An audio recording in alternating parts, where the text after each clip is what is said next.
Scene 4. It is early the following morning. There is a confusion of street cries like a choral chant. Stella is lying down in her bedroom. Her face is serene in the early morning sunlight. One hand rests on her belly, rounding slightly with new maternity. From the other dangles a book of colored comics. Her eyes and lips have almost narcoticized tranquility that is the faces of Eastern idols.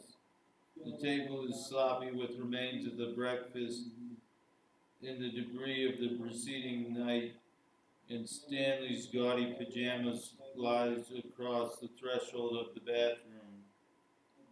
Excuse me.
The table is sloppy with remains of breakfast and debris of preceding night, and Stanley's gaudy pajamas lies across the threshold of the bathroom. The outside door is slightly ajar on a sky in the summer brilliance. Blanche appears at the door. She has spent a sleepless night, and her appearance entirely contrasts with Stella's. She presses her knuckles nervously to her lips as she looks through the door before entering. Blanche. Stella? Hmm.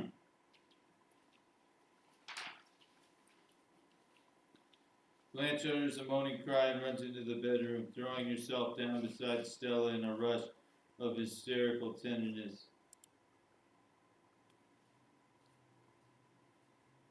Baby, my baby sister. Blanche, what's the matter with you? Blanche straightens up slowly and stands beside the bed looking down at her sister with knuckles pressed to her lips. He's left? Stan? Yes. Will he be back? He's gone to get the car greased. Why? Why, I've been half crazy, Stella. When I found out you'd been insane enough to come back in here after what happened, I started to rush in after you. Glad you didn't. What were you thinking of? Answer me. What? Please, Blanche, sit down. Stop yelling. All right, Stella, I will repeat the question quietly now. How could you come back in this place last night? Well, you must have slept with him. Stella gets up in a calm and leisurely way. Blanche, I've forgotten how excitable you are. You're making much too much fuss about this. Am I? Yes, you are, Blanche. I know how it must have seemed to you, and I'm awful sorry it had to happen, but it wasn't anything as serious as you seem to take it. In the first place, when men are drinking and playing poker, anything can happen. It's always a powder keg. He didn't know what he was doing. He was as good as a lamb when I came back, and he's really very, very ashamed of himself. And that makes it all right? No, it isn't all right for anybody to make such a terrible row, but people do sometimes. Stanley's always smashed things. Why, on our wedding night, as soon as we came in here, he snatched off one of my slippers and rushed about the place, mashing the light bulbs with it. He did what?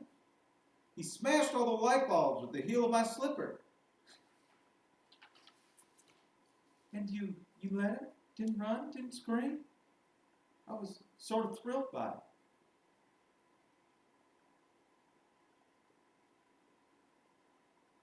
Eunice and you had breakfast. Do you suppose I wanted my breakfast? There's some coffee left on the stove. You're so matter-of-fact about it, Stella. What other can I be? He's taking the radio to get it fixed. Didn't land on the pavement, so only one tube was smashed. And you're standing there smiling. What do you want me to do? Pull yourself together and face the facts. What are they, in your opinion? In my opinion, you're married to a madman. No. Yes, you are. Your fix is worse than mine is. Only you're not being sensible about it. I'm going to do something. Get a hold of myself and make myself a new life. Yeah? Well, you've given in. That isn't right. You're not old. You can get out. I'm not in anything I want to get out of. What? Stella? I said I'm not in anything that I have a desire to get out of. Look at the mess in this room and those empty bottles. They went through 2 cases last night. He promised this morning that he was going to quit having these poker parties, but you know how long such a promise is going to keep? Oh, well, it's his pleasure. Like mine is movies and bridge. People have got to tolerate each other's habits, I guess. I don't understand you. I don't understand your indifference. Is this a Chinese philosophy you've cultivated? What? This shuffling about and mumbling. 1 tube smashed, beer bottles messing the kitchen, as if nothing out of the ordinary has happened. Stella laughs uncertainly and picking up the broom, twirls it in her hands. Are you deliberately shaking that thing in my face? No.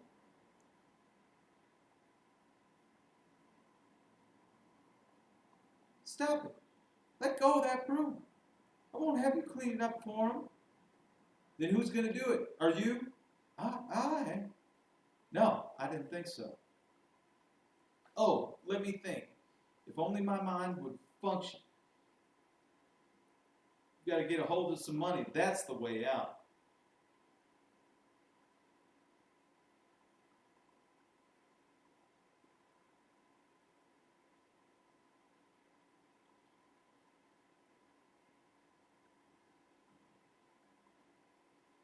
No, I don't think so. Oh, I guess that money is it's always nice to get a hold of. Listen, I have an idea of some kind. Do you remember Shep Hutland? Of course you remember Shep Hutland.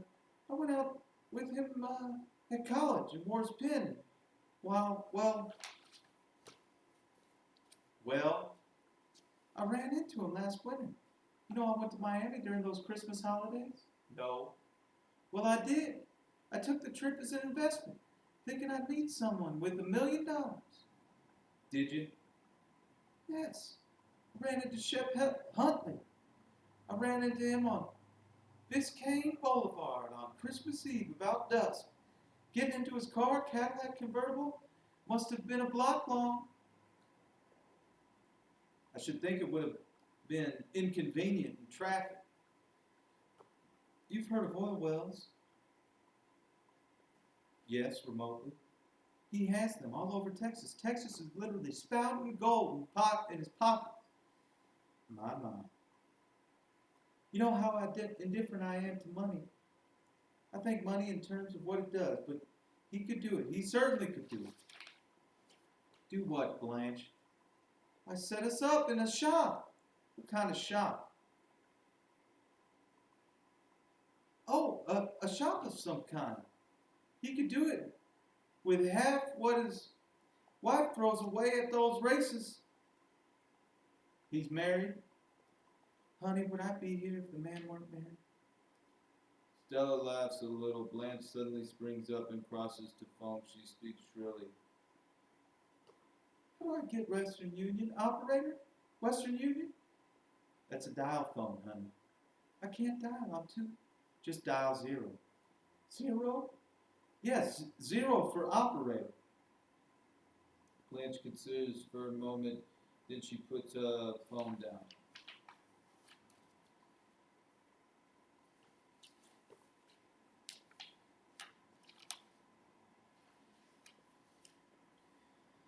Give me a pencil. Where's the slip of paper? I've got to write it down first. The message I need. She goes to the dressing table and grabs up a sheet of Kleenex and an eyebrow pencil for writing equipment. Let me see now. She bites the pencil. Let me see now. Darling Ship, sister and I in a desperate situation. I beg your pardon? Sister and I in a desperate situation. We'll explain details later. Would you be interested in... She bites the pencil again. Would you be interested in... She smashes the pencil on the table and springs up. You never get anywhere with direct appeals. Don't be so ridiculous, darling. But I'll think of something. I've got to think of something. Don't laugh at me, Stella. Please don't laugh. I want you to look at the contents of my purse. Here's what's in it. She snatches her purse open. 65 measly cents in coin of the realm. Stanley doesn't give me a regular allowance. He likes to pay the bills himself, but this morning he gave me $10 to smooth things over. You take 5 of it, Blanche, and I'll keep the rest. Oh, no, Stella.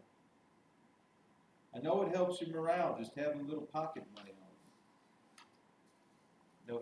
No, thank you. I'll take to the streets. Talk sense. How did you happen to get so low on funds? Money just goes. It goes places. Sometime today I've got to get a hold of a bromo. I'll fix you one now. Not yet. I've got to keep thinking. I wish you would just let things go. At least for a while. Still, I can't live with him. You can. He's your husband. But how can I stay here with him after last night with just those curtains between us? Blanche, you saw him at his worst last night. On the contrary, I saw him at his best. What such a man has to offer is animal force, and he gave a wonderful exhibition of that. But the only way to live with such a man is to go to bed with him. That's your job, not mine.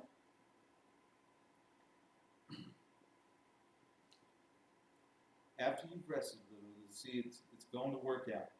You don't have to worry too much about anything while you're here. I mean, expenses. I have a plan for both of us, to get both out. Take it for granted that I'm in something that I don't want to get out of. I take it for granted that you still have sufficient money at Belle Reve to find this place and these poker players impossible to live with. Well, you're taking entirely too much for granted. I can't believe you're in earnest. No, I understand how it happened, a little.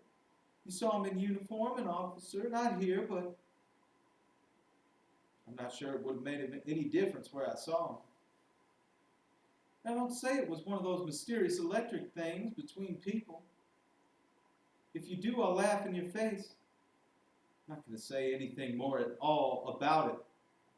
All right, then don't. But there are things that happen between a man and a woman in the dark that sort of make everything else seem unimportant. What are you talking about? Brutal desire, just desire. In the name of that rattletrap streetcar that bangs through the quarter, up one old narrow street and down another. Haven't you ever ridden on that streetcar? It brought me here, where I'm not wanted, where I'm ashamed to be. Then don't you think your superior attitude is a bit out of place? I am not being or feeling at all superior, Stella. Believe me, I'm not. It's just this is how I look at it. A man like that is someone to go out with once, twice, 3 times when the devil is in you, but live with, have a child by? I have told you I love him. And I tremble for you. I just tremble for you. I can't help your trembling if you insist on trembling. May I speak plainly? Yes, do. Go ahead, as plainly as you want. Outside the train approaches, there is silence till the noise subsides. They are both in the bedroom. Under the cover of the train's noise, Stanley enters from outside. He stands unseen by the women, holding some packages in his arms, and overhears their following conversation. He wears an undershirt and green-stained seersucker pants.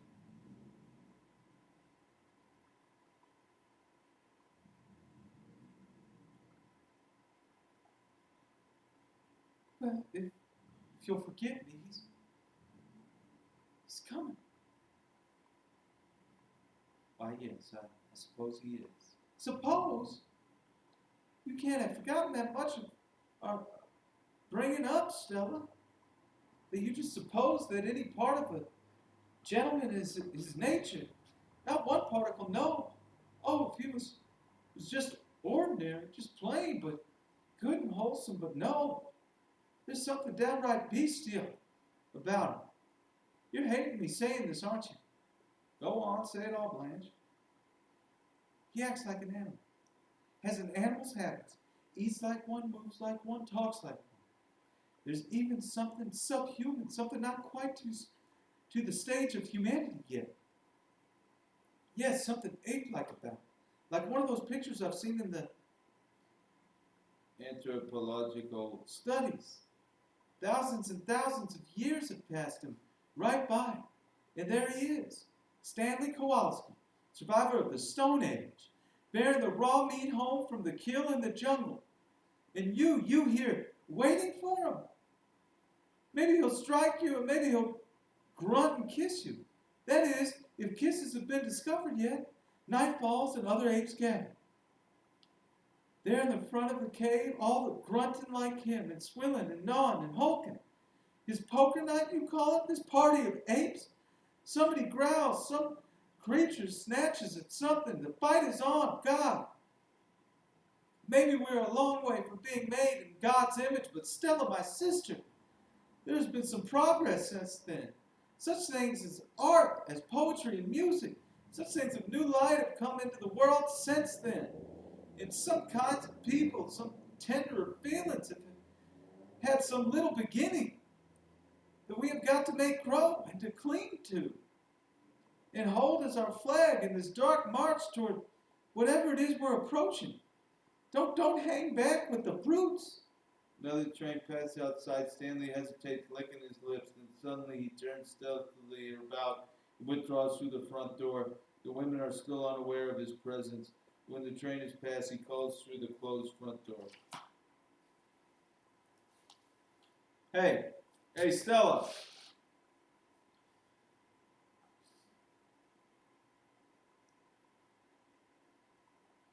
Stanley.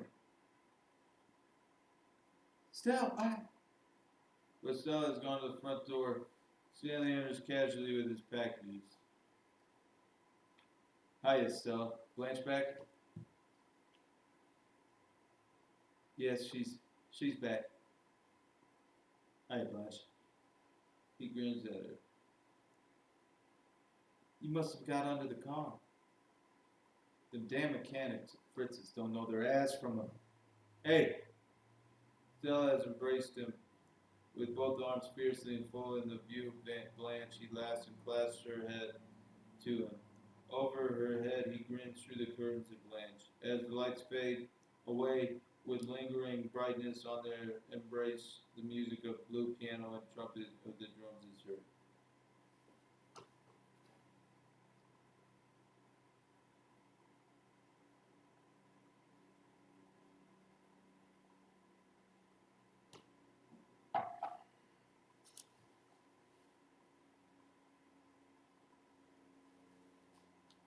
Scene 5. Blanche is seated in the bedroom, fanning herself with a palm leaf as she reads over a just completed letter. Suddenly she bursts into a peal of laughter. Stella is dressing in the bedroom. Stella. What are you laughing at, honey? Myself, for being such a liar. I'm writing a letter to Shep. Darling Shep, I am spending the summer on the wing, making fine visits here and there. And who knows, perhaps I shall take a sudden notion of swoop down on Dallas. How would you feel about that? Ha, ha. She laughs nervously and brightly, touching her throat as if actually talking to Shep. Forewarned is forearmed, as they say. How does that sound? Uh-huh. Most of my sister's friends go north in the summer, but some have homes in the Gulf.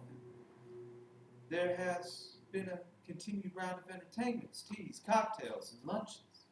A disturbance is heard upstairs at the Hubbell's apartment.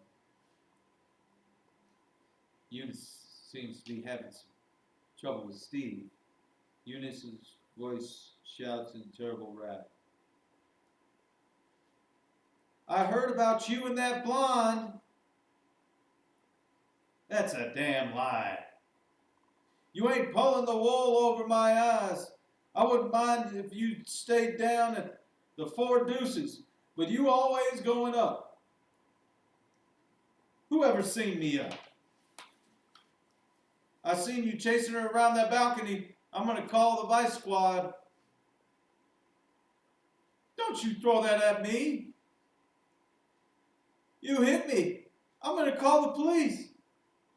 A clatter of aluminum striking a wall is heard, followed by a man's angry roar, shouts, and overturned furniture. There's a crash, then a relative hush. Did he kill her? Eunice appears on the steps in thematic disorder. No, she's coming downstairs. Call the police. I'm gonna call the police. She rushes around the corner. They laugh lightly. Stanley comes around the corner in his green scarlet silk bowling shirt. He trots up the steps and bangs into the kitchen. Blanche registers his entrance with nervous gestures. What's the matter with Eunice? She and Steve had a row. She's got the police.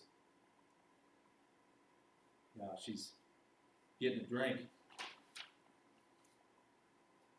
That's much more practical.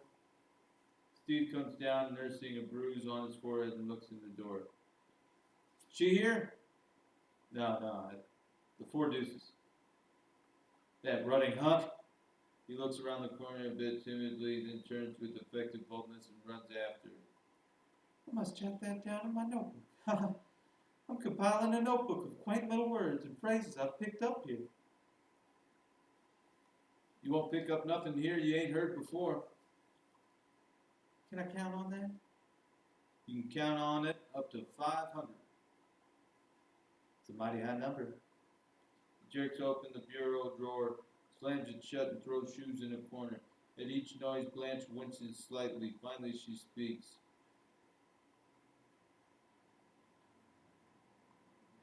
What sign were you born under?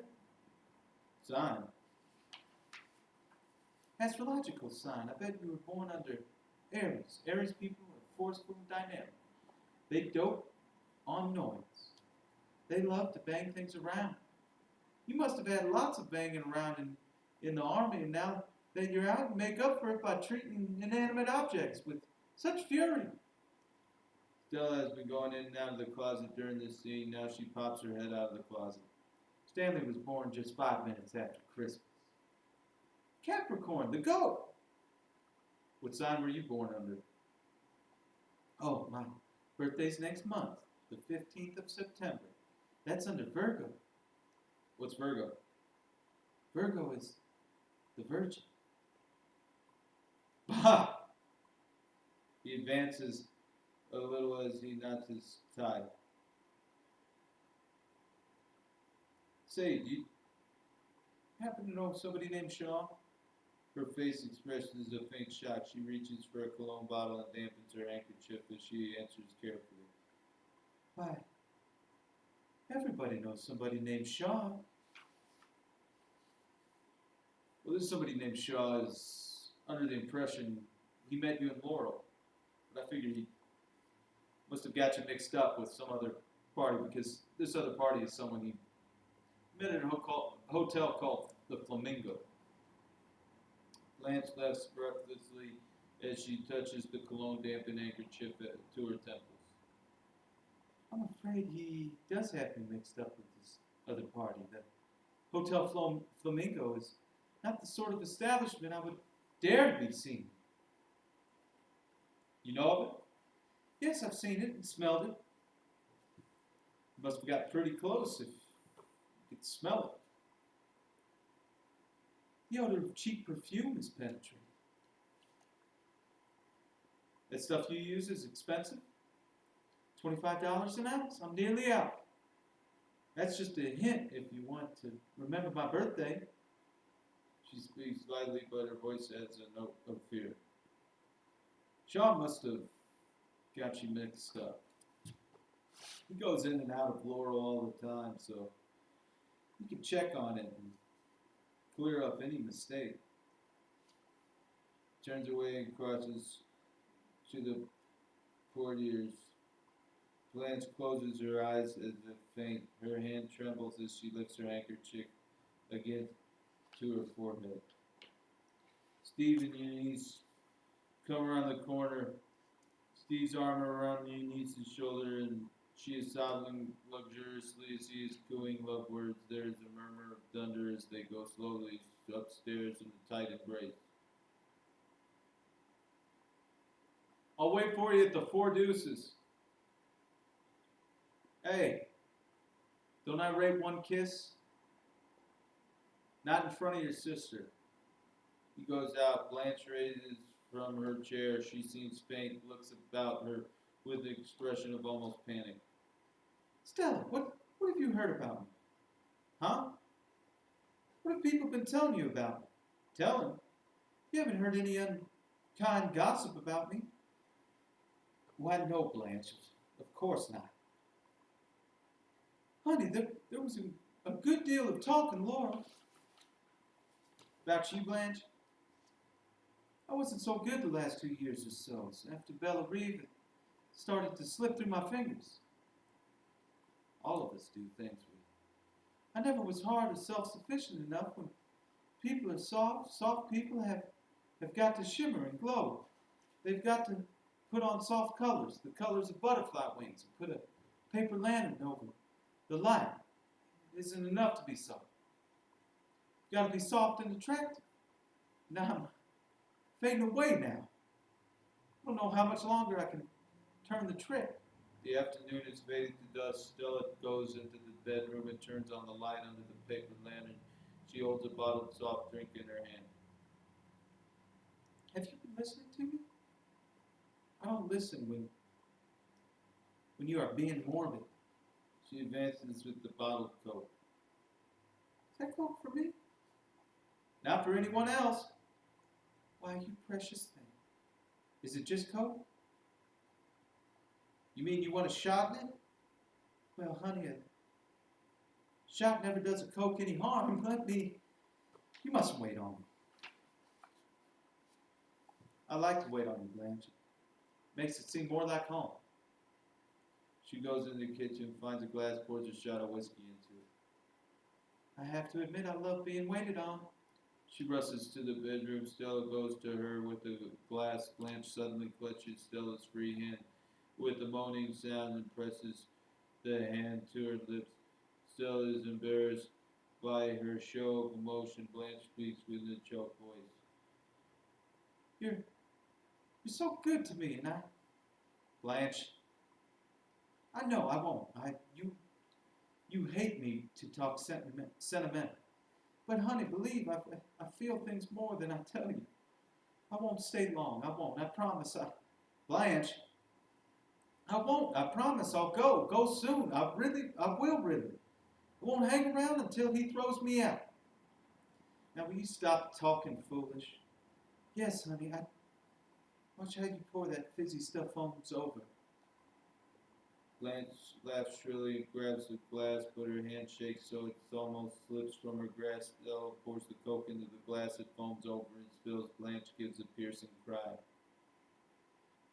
Heavens! Right on my pretty white skirt. Oh, use my hanky. Blot gently. I know, gently, gently. Did it stain? Not a bit. Isn't that lucky? She sits down, shaking, taking a grateful drink. She holds the glass in both hands and continues to laugh a little.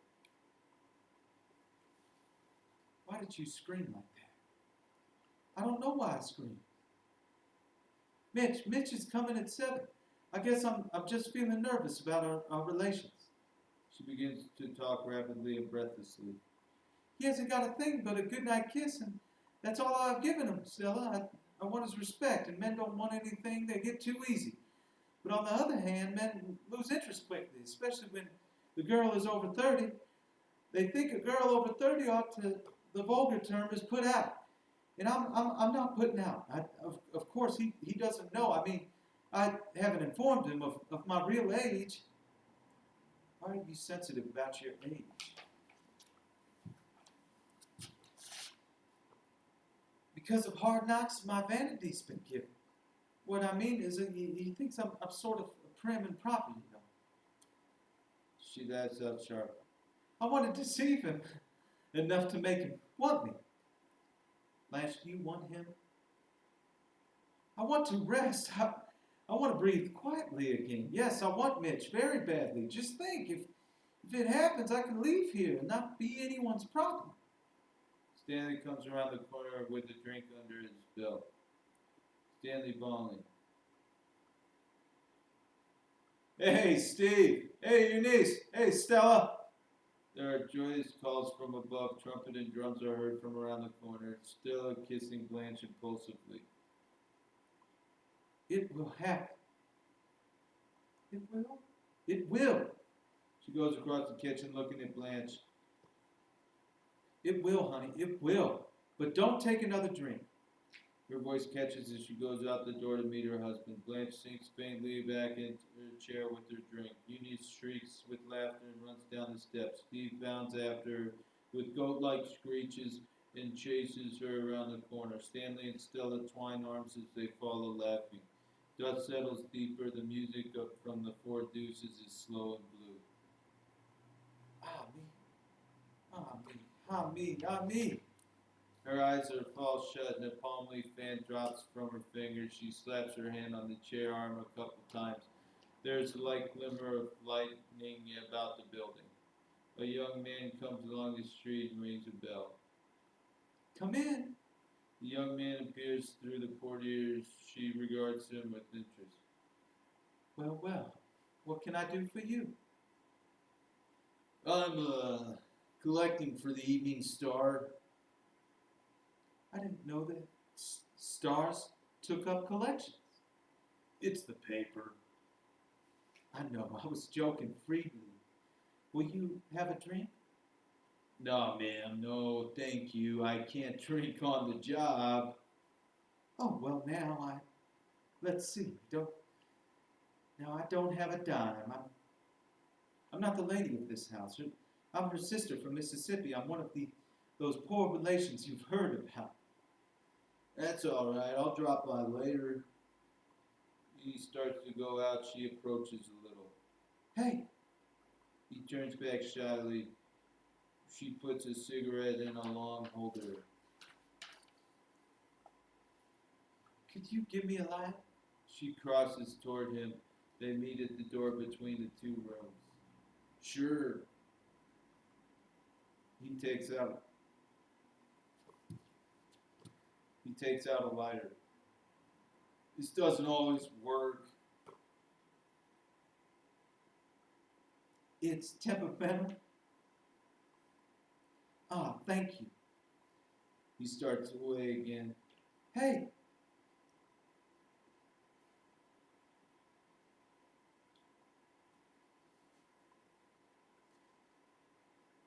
He turns again, still more uncertainly. She goes close to him. what time is it? 15 of 7, ma'am. So late. Don't you just love these long, rainy afternoons in New Orleans when an hour isn't just an hour, but a little piece of eternity dropped into your hands? And who knows what to do with it? She touches his shoulders. You, didn't get wet in the rain? No, ma'am. I stepped inside. In a drugstore? And had a soda? Uh-huh. Chocolate? No, ma'am. Cherry. Cherry? A cherry soda? You make my mouth water. She touches his cheek lightly and smiles, then she goes to the trunk. Well, I'd better be going. Young man, He turns. She takes a large gossamer scarf from the trunk and drapes it about her shoulders. In the ensuing pause, the view piano is heard. It continues through the rest of this scene and the opening in the next. The young man clears his throat and looks yearningly at the door. young man, young man. Has anyone ever told you that you look like a young prince out of the Arabian Nights? The young man laughs uncomfortably and stands like a bashful kid. Blanche speaks softly to him. Well, you do, honey lamb. Come here. I want to kiss you just once, softly and sweetly on your mouth. Without waiting for him to accept, she crosses quickly to him and presses her lips to his. Now run along, now, quick. It would be nice to keep you, but I've got to be good and keep my hands off children. He stares at her a moment. She opens to the door for him and blows a kiss at him as he goes down the steps with a dazed look. She stands there a little dreamingly after he has disappeared. Then Mitch appears around the corner with a bunch of roses. Look who's coming. My Rosen Cavalier. Bow to me first, then present them. Ah, merci. She looks over at him, coquettishly pressing them to her lips. He beams at her self-consciously. Scene 6.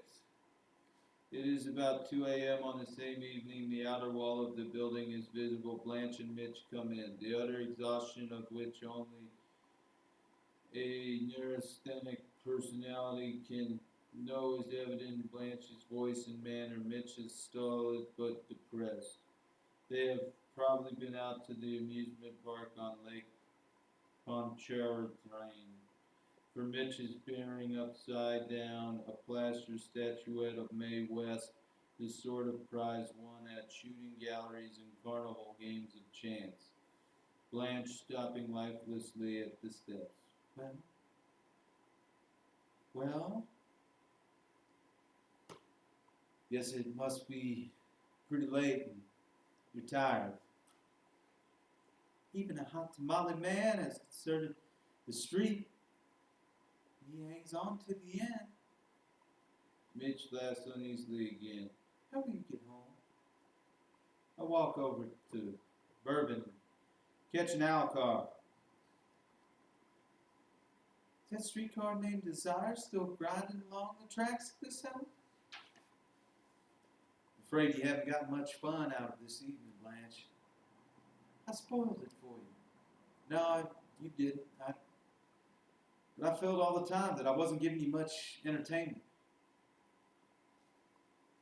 I simply couldn't rise to the occasion, that was all. I don't think I've ever tried so hard to be gay and made such a dismal mess of it. I get 10 points for trying. I did try. Why did you try if you didn't feel like it, Blanche? It was just obeying the law of nature. Which law is that? The one that says a lady must entertain the gentleman. No dice. See if you can locate my door key in this purse. Well, I'm so tired, my fingers are all thumbs. Is it? No, honey. That's the key to my trunk, which I must soon be packing. Mean you're leaving here soon? About to stave my welcome? This it? The music fades away. Eureka, honey. You open the door while I take a last look at the sky. She leans on the porch rail. He opens the door and stands awkwardly behind her. I'm looking for the Pleiades. 7 sisters. But these girls are not out tonight. Oh, yes, they are. There they are. God bless them. All in a bunch going home from their little bridge party. You get the door open, good boy? I guess you want to go now? He shuffles and coughs a little. Can I, kiss you goodnight? Why do you always ask me if you may? I don't know whether you want me to or not. Why should you be so doubtful? That night when we parked by the lake and I kissed you, honey, it wasn't a kiss I objected to. I liked the kiss very much. It was the other little familiarity that I felt obliged to discourage. I didn't resent it. Not a bit in the world. In fact, I was somewhat flattered that you desired me. But, honey, you know as well as I do that a single girl, a girl alone in the world, has got to keep a firm hold on her emotions and she'll be lost. Lost? I guess you're used to girls that like to be lost. The kind that get lost immediately. On the first date. I like you to be exactly the way that you are. Because in all my experience, I've never known anyone like you. Blanche looks at him gravely, and then she bursts into laughter, then clasps a hand to her mouth. Are you laughing at me?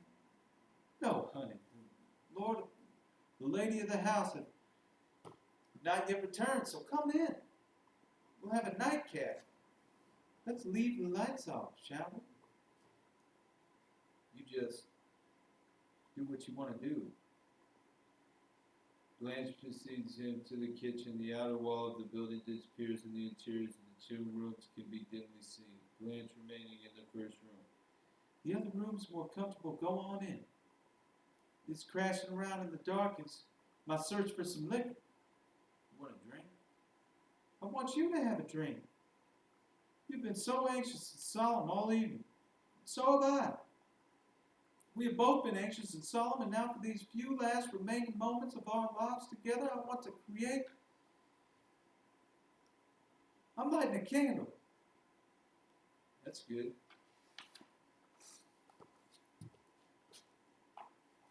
We are going to be very bohemian. We are going to pretend that we are sitting in a little artist's cafe on the left bank in Paris. She lights a candle stub and puts it in a bottle. Laissez les dames au camelet. Vous êtes Armand. Understand French? No, Vous devoir coucher avec moi ce soir. Vous ne comprenez pas? Ah, oh well, dommage. I mean, it's a damn good thing. I found some liquor. Just enough for 2 shots without any dividends, honey. That's good. She enters the bedroom with the drinks and the candle. Sit down. Why don't you take off your coat and loosen your collar? I better leave it on. No, I want you to be comfortable. I'm ashamed of the way I perspire. My shirt is sticking to me. Perspiration is healthy. People didn't perspire, they would die in 5 minutes. She takes his coat from me. It's a nice coat. What kind of material is it? They call that stuff alpaca. Oh, alpaca. It's very lightweight alpaca. Oh, lightweight alpaca. I don't like to wear a wash coat even in summer because I sweat through it. Oh. And it don't look neat on me. A man with a heavy build has got to be careful what he puts on him so it doesn't look too clumsy. You're not too heavy. You don't think I am? You're not a delicate type. You have a massive bone structure, very imposing physique. Thank you. Last Christmas I was given a membership to the New Orleans Athletic Club. Oh, good. It was the finest present I was ever given. I work out there with the weights and I swim and I keep myself fit. When I started there, I was getting soft in the belly, but now my belly is hard. So hard now that a man can punch me in the belly and it don't hurt me. Punch me. Go on, see. She pokes at him lightly. Gracious. Her hand touches her chest. Guess how much I weigh, Blanche? Oh, I'd say the vicinity of 108. Guess again. Not that much? No, more. Well, you're a tall man. You can carry a good deal of weight without looking awkward. I weigh 207 pounds and I'm 6 feet 1.5 inches tall in my bare feet without shoes on. That is what I weigh stripped. Oh, my goodness me. It's awe-inspiring. My weight is not a very interesting subject to talk about. He hesitates for a moment. What's yours? My weight. Yes. Guess. Let me lift you. Samson, go on, lift me. He comes behind her and puts his hands on her waist and raises her lightly off the ground. Well? You're as light as a feather. Ha! He lowers her, but he keeps his hands on her waist. Blanche speaks with an affectionate demureness. You may release me now. Huh? Said unhand me, sir. He fumblingly embraces her. Her voice sounds gently reproving. Now, Mitch, just because Stanley and Stella aren't home, there's no reason why you shouldn't have behaved like a gentleman. Just give me a slap whenever I step out of bounds. That won't be necessary. You're a natural gentleman. One of the very few that are left in the world. I don't want you to think that I'm severe and old maid school teacherish or anything like that. It's just, well, huh? I guess it's just that I've old-fashioned ideals. She rolls her eyes, knowing he cannot see her face. Mitch goes to the front door. There is considerable silence between them. Blanche Red sighs and Mitch coughs self-consciously. Where's Stella and Stanley tonight? They've gone out. They've gone out. They've gone out with Mr. and Mrs. Hubble upstairs. Where'd they go? think they were planning to go to a midnight review at Lowe's State. So go out together sometime. No, that wouldn't be a good plan. Why not? You're an old friend of Stanley's. We was together in the 241st. I guess he talks to you frankly? Sure. Does he talk to you about me? Oh, not very much. The way you say that, I expect that he has. No, he hasn't said much. But what has he said? What would you say his attitude toward me was? Why do you want to ask that? Well, don't you get along with him? Don't you get along with him? What do you think? I don't think he understands you. That is putting it mildly. If it weren't for Stella about to have a baby, I wouldn't have been able to endure things here. He isn't nice to you. He is insufferably rude. Goes out of his way to offend me. In what way, Blanche? Why, in every conceivable way. I'm surprised to hear that. Are you? Well, I don't see how anybody could be rude to you. It's really a pretty frightful situation. You see, there's no privacy here. There's just these portieres, and between the two rooms at night, he stalks through the rooms in his underwear at night. I have to ask him to close the bathroom door. The sort of commonness isn't necessary. You probably wonder why I don't move out. Well, I'll tell you frankly, a teacher's salary is barely sufficient for her living expenses. I didn't save a penny last year, and so I had to come here for the summer. That's why I have to put up with my sister's husband.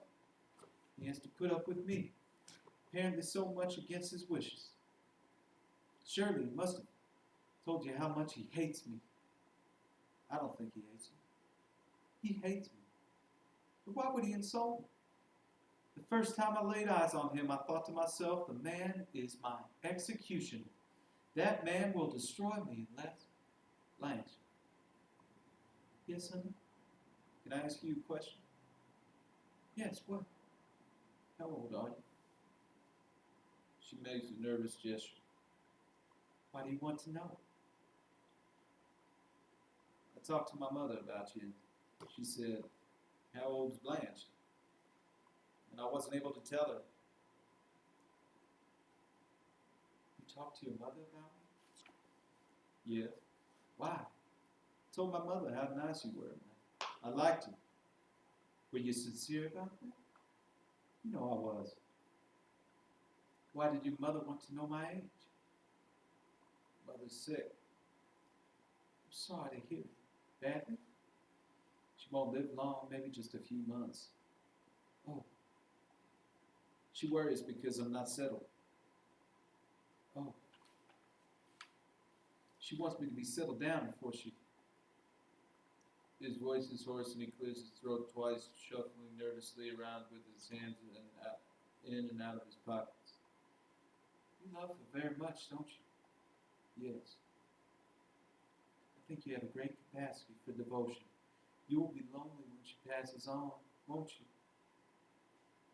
Mitch clears his throat and nods. I understand what that is. To be lonely, I love someone too. The person that I loved, I lost. Dead? She crosses to the window and sits on the sill looking out. She pours herself another drink. A man? He was a boy, just a boy.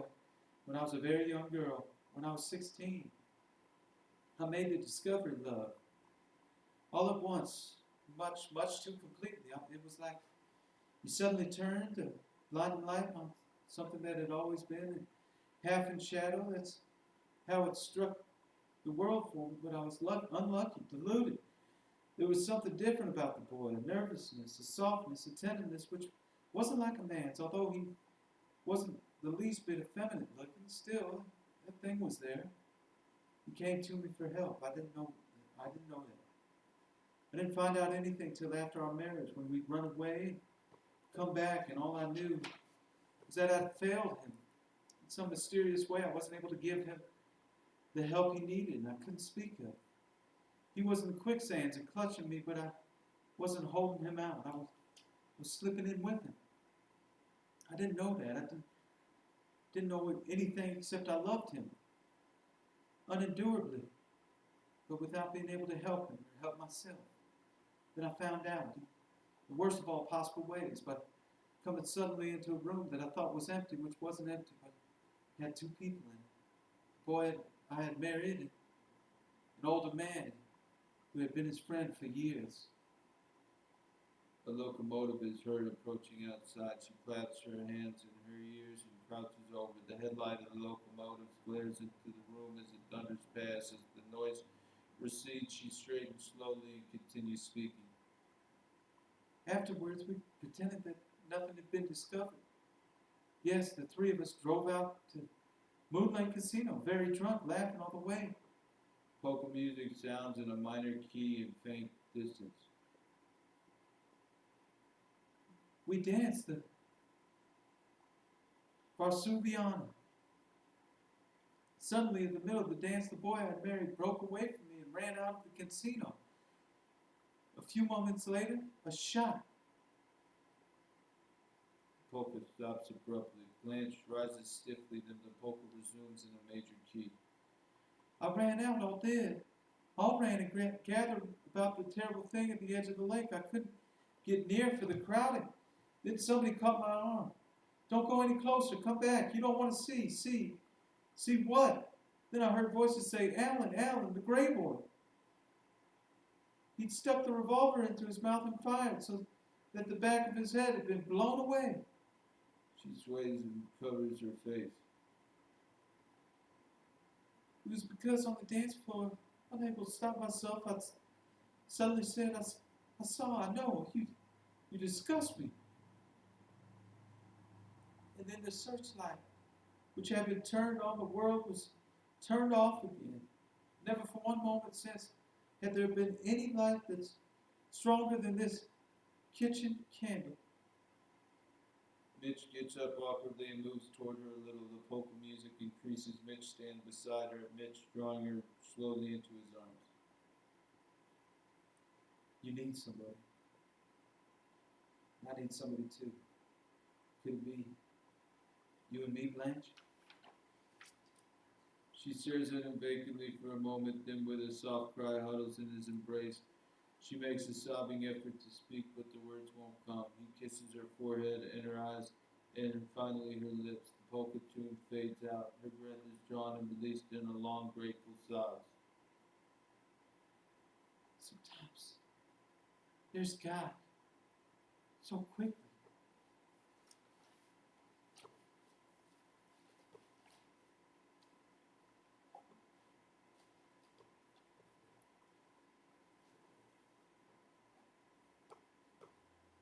Excuse me, I have to urinate.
Scene 7. It is late afternoon, mid-September. The portieres are open and the table is set for a birthday supper with cake and flowers. Stella is completing the decorations as Stanley comes in. What's all this stuff for? Honey, it's Blanche's birthday. She here? In the bathroom. Washing out some things? I reckon so. How long she been in there? All afternoon. Soaking in a hot tub?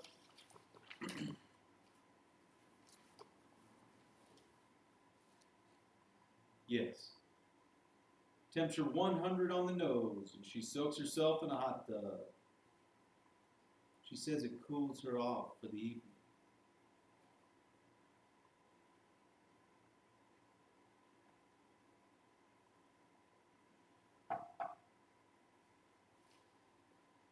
You run out and get her cokes, I suppose.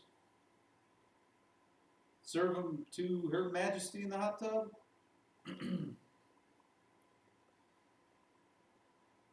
Sit down here a minute.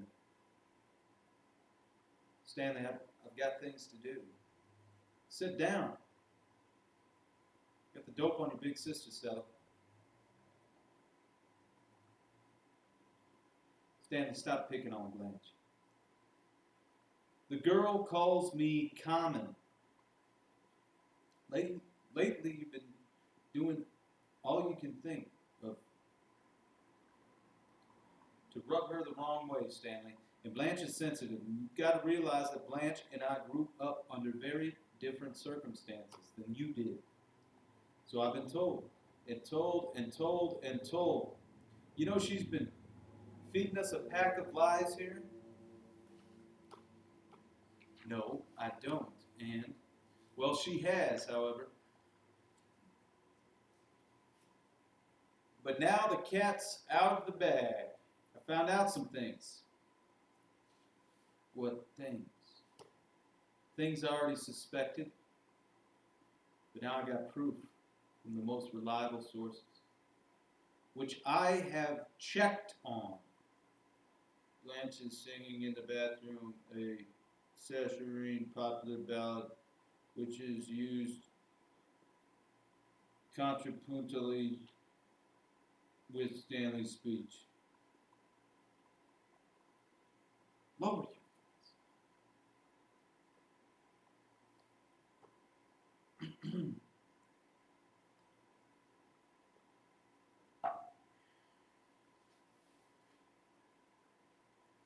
Some canary bird, huh?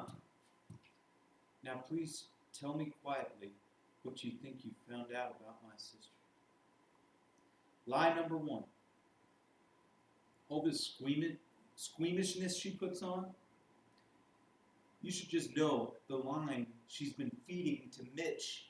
He thought she had never been more than kissed by a fellow. But Sister Blanche is no lily. Some lily she is. What have you heard? Who from? Our supply man down at the plant has been going through Laurel for years. He knows all about her, and everybody else in town of Laurel knows all about her. She is famous in Laurel, as if she was the President of the United States. Only she's not respected by any party. This supply man stops at a hotel called the Flamingo. Blanche singing blissfully. Say it's only a paper boat sailing over a car-torn sea. But it wouldn't make believe if you believed in me. What about the Flamingo? She stayed there too.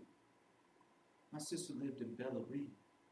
This is after the home place had slipped through her lily-white fingers. She moved to the Flamingo, a second-class hotel which has the advantage of not interfering in the private social life of the personalities there. The Flamingo is used to all kinds of going-ons. But even the management of the Flamingo was impressed by Dame Blanche. In fact, they were so impressed by Dame Blanche that they requested her to turn in her room key for permanently. This happened to be a couple weeks before she showed here. It's a Barnum and Bailey world, just as phony as it can be, but it wouldn't be make-believe if you believed in me. What contemptible lies.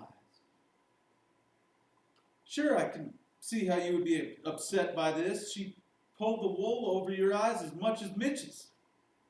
It's pure invention. There's not a world of truth in it. And if I were a man, and this creature had dared to invent such things in my presence, without your love, it's a honky-tonk parade. Without your love, it's a melody played in a penny arcade. Honey, I told you I thoroughly checked on these stories. Now wait till I finish. The trouble with Dame Blanche was that she couldn't put her on her act anymore. And Laurel, they got wised up after 2 or 3 dates with her, and then they quit.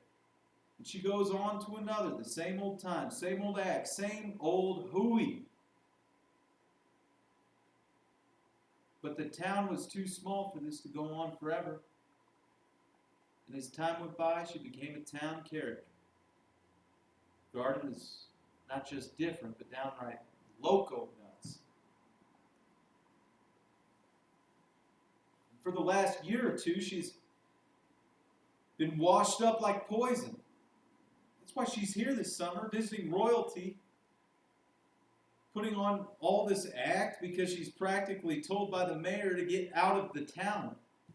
Yes, did you know there was an army camp near Laurel? And your sister was one of the places called Out of Bounds. It's only a paper moon, just as phony as it can be, but it wouldn't be make-believe if you believed in me. Well, so much for her being such a refined, particular type of girl. Which brings us to lie number 2.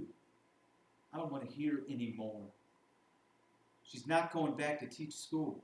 In fact, I'm willing to bet you that she never had no idea of returning to Laurel. She didn't resign temporarily from the high school because of her nerves.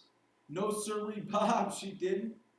They locked her out of that high school before the spring term ended, and I hate to tell you the reason that step was taken. A 17-year-old boy she'd gotten mixed up with.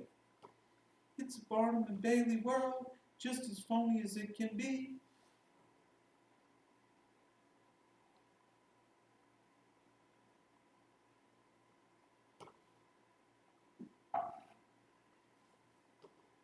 In the bathroom, the water goes on loud, little breathless cries and peals of laughter heard as if a child were frolicking in the tub.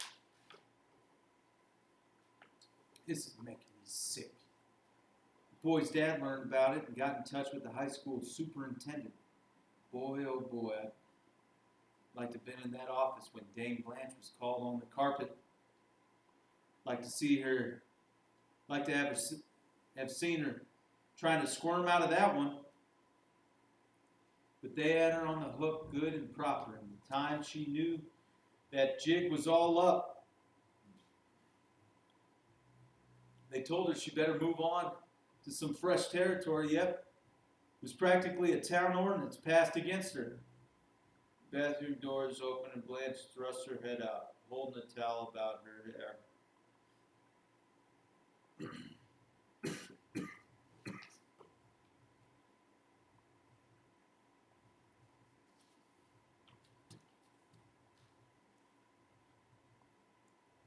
Stella? Yes, Blanche?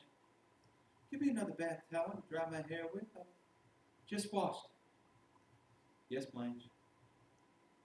She crossed in a day's way from the kitchen to the bathroom door with the towel. What's the matter, honey? Matter? Why? You have such a strange expression on your face. Oh, I guess I'm a little tired. Why don't you bathe too, as soon as I get out? How soon is that going to be? Not so terribly long, because that's your soul and patience. It's not my soul, it's my kidneys I'm worried about. Blanche slams the door. Stanley laughs harshly. Stella comes slowly back in the kitchen. Well, what do you think of it? I don't believe all those stories, and I think your supply man was mean and rotten to tell them. It's possible that some sort of things he said are partly true. There are things about my sister I don't approve of, things that cause sorrow at home. She was always flighty. Flighty? But when she was young, very young, she married a boy who wrote poetry. He was extremely good looking. I think Blanche didn't just love him, but worshipped the ground he walked on, adored him, and thought him almost too fine to be human. But then she found out what? This beautiful and talented young man was a degenerate. Didn't your supply man give you that information? All we discussed was recent history. That must have been a pretty long time ago. Yes, it was a pretty long time ago. Stanley comes up and takes her by the shoulders rather gently. She gently withdraws from him. Automatically, she starts sticking little pink white candles in her birthday cake. How many candles are you putting in that cake? I'll stop at 25.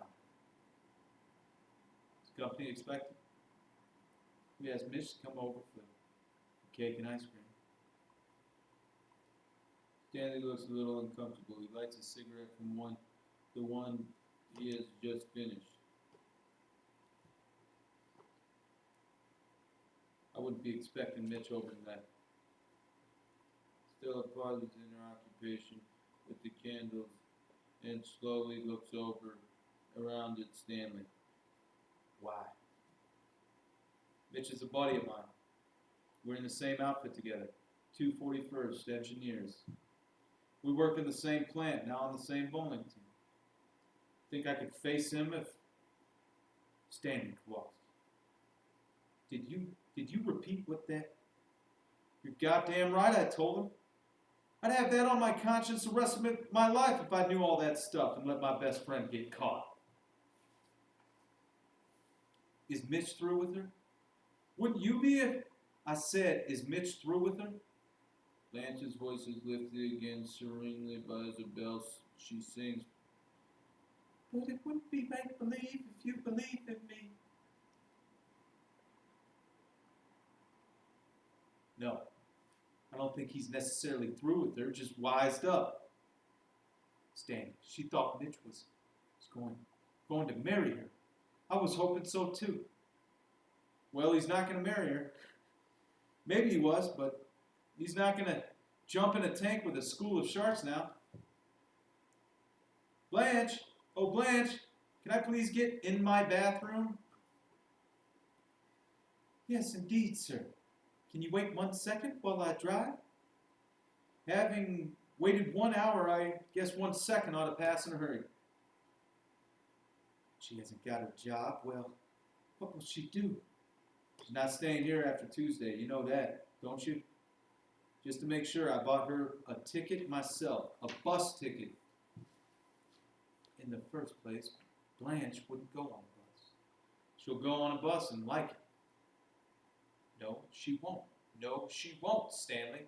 She'll go. Period. She'll go Tuesday. What will she do?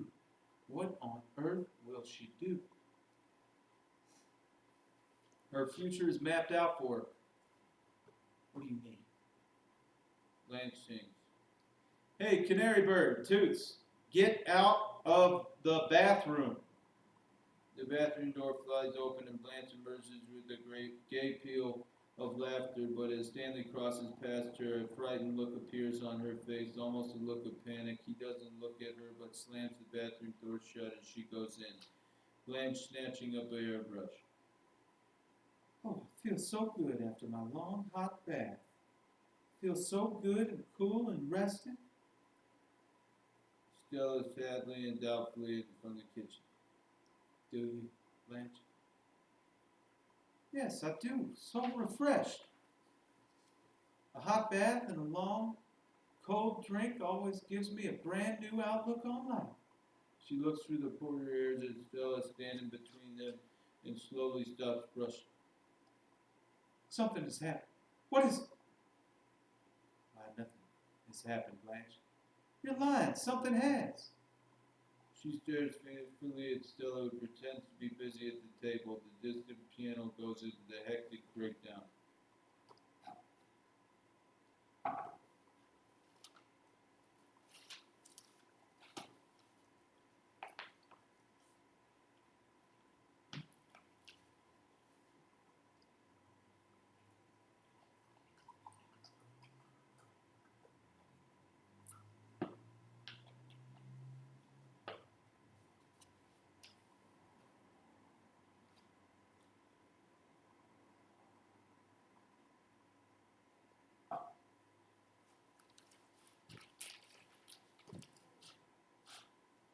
Scene 8.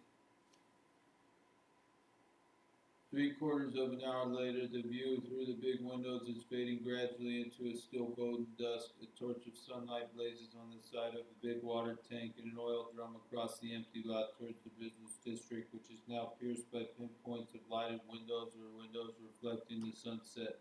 The three people are completing a dismal birthday supper. Stanley looks sullen. Stella is embarrassed and sad. Blanche has a tight, artificial smile on her drawn face. There is a fourth place at the table which is left vacant. Stanley, tell us a joke. Tell us a funny story to make us all laugh. I don't know what the matter is. We're all so solemn. Is it because I've been stood up by my beau? It's the first time in my entire experience with men. I've had a good deal of all sorts. That I've actually been stood up by anybody. I don't know how to take it. Tell us a funny little story, Stanley. Something to help us out. I didn't think you liked my stories, Blanche. I like them when they're amusing, but not indecent. I don't know any refined enough for your taste. Then let me tell. Yes, you tell one, Blanche. You used to know lots of good stories. The music fades. Let me see. I must run through my repertoire. Oh, yes. I love parrot stories. Do y'all like parrot stories? Well, this one's about the old maid and the parrot. This old maid, she had a parrot that cursed a blue streak and knew more vulgar expressions than Mr. Kowalski. Huh? And the only way to hush the parrot up was to put the cover back on its cage so it would think that it was night and go back to sleep. Well, one morning, the old maid had just uncovered the parrot for the day, when who should she see coming up the front walk but the preacher? Well, she rushed back to the parrot and slipped the cover back on the cage, and then she let in the preacher. And the parrot was perfectly still, just as quiet as a mouse. But just as she was asking the preacher how much sugar he wanted in his coffee, the parrot broke the silence, and with a loud, she whistles and said, "God damn, but that was a short day." She throws back her head and laughs. Stella also makes an effectual effort to seem amused. Stanley pays no attention to the story, but reaches way over the table to spear his fork into the remaining chop, which he eats with his fingers. Apparently, Mr. Kowalski was not amused. Mr. Kowalski is too busy making a pig of himself to think anything else. That's right, baby. Your face and your fingers are disgustingly greasy. Go wash them up and then help me clear the table. He hurls a plate to the floor. That's how I'll clear the table. He seizes her arm. Don't ever talk to me that way. Pig, Pollock, disgusting, vulgar, greasy. Them kinds of words have been on your tongue and your sister's too much around here. What do you two think of? Think you are? A pair of queens? Remember what Huey Long said, every man is a king. And I'm the king around here, so don't forget it.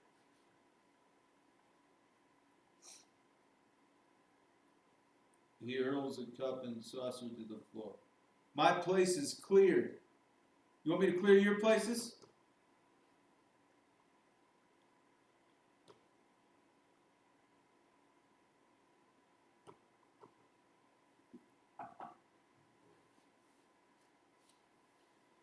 Stella begins to cry weakly. Stanley stalks on the porch and lights a cigarette. Entertainers around the corner are heard. Happened while I was bathing. What did he tell you, Stella? Nothing. I think he told you something about Mitch and me. You know why Mitch didn't come, but you won't tell me. Stella shakes her head helplessly. I'm going to call him. I wouldn't call him, Blanche. I am. I'm going to call him on the phone. I wish you wouldn't. I intend to be given some explanation from someone. She rushes to the phone in the bedroom. Stella goes out on the porch and stares reproachfully at her husband. He grunts and turns away from her. I hope you're pleased with your doings. I never had so much trouble swallowing food in my life. Looking at that girl's face in that empty chair, She quietly cries. hello, Mr. Mitchell, please. Oh, I would like to leave a number if I may. Magnolia 9047? I'd say it's important to call. Yes, very important. Thank you. She remains by the phone with a lost, frightened look. Stanley turns slowly back toward his wife and takes her clumsily in his arms. Stella, it's going to be all right after she goes. And after you've had the baby. It's going to be all right again between you and me. The way that it was. You remember the way that was, right? The nights we had together? God, honey. It's going to be sweet when we can make noise in the night. The way we used to and get the colored lights going. Nobody's sister behind the curtains to hear us. Their upstairs neighbors are heard in bellowing laughter at something. Stanley chuckles. Stephen, Eunice. Come on back in. She returns to the table and starts lighting the candles on the white cake. Blanche? Yes? She returns from the bedroom and the table in the kitchen. Oh, those pretty little candles. Oh, don't burn them, Stella. I certainly will. Stanley comes back in. You ought to save them for the baby's birthdays. Oh, candles are going to glow in his life, and I hope that his eyes are going to be like candles. Like two blue candles lighted in a white cake. What poetry! I shouldn't have called. There are lots of things could have happened. There's no excuse for it, Stella. You don't have to put up with insults. I won't be taken for granted. God damn, it's hot in here. Steve from the bathroom. I've said I was sorry 3 times. The piano fades out. I take hot baths for my nerves. Hydrotherapy, they call it. You healthy Polak, without a nerve in your body, of course. You don't know what anxiety feels like. I am not a Polak. People from Poland are Poles, not Polacks. But what am I? But what I am is 101% American, born and raised in the greatest country on earth and proud as hell of it. So don't ever call me a Polak. The phone rings. Blanche rises expectantly. Oh, that's for me, I'm sure. I'm not sure. Keep your seat. He crosses leisurely to the phone. Hello? Oh, yeah. Hello, Mac. Leans against the wall, staring insultingly in at Blanche. She sinks back in the chair with a frightened look. Stella leans over and touches her shoulder. Will you keep your hands on me, Stella? What is the matter with you? Why do you look at me with that pitying look? Quiet in there. You got a noisy woman on the place. Go on, Mac. At Riley's? No, I don't want to bowl at Riley's. I had a little trouble with the Riley last week. I'm the team captain, ain't I? All right, then. We're not going to bowl at Riley's. We're going to bowl at the West Side. Or the Gala. All right, Mac? See ya. He hangs up and returns to the table. Blanche fearfully controls herself, drinking quietly from her tumbler of water. He doesn't look at her, but reaches in a pocket. Then he speaks slowly with false amiability.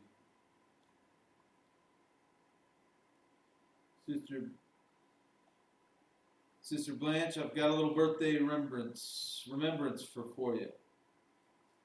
Oh, have you, Stanley? I wasn't expecting any. I don't know why Stella wants to observe my birthday. I'd much rather forget it.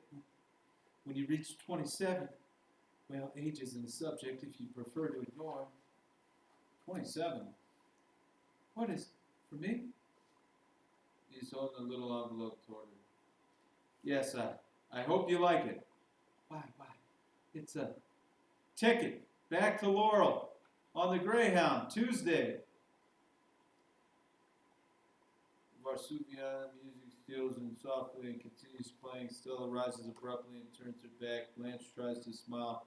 Then she tries to laugh. Then she gives both up and springs from the table and runs into the next room. She clutches her throat and runs into the bathroom. Coughing, gagging sounds are heard.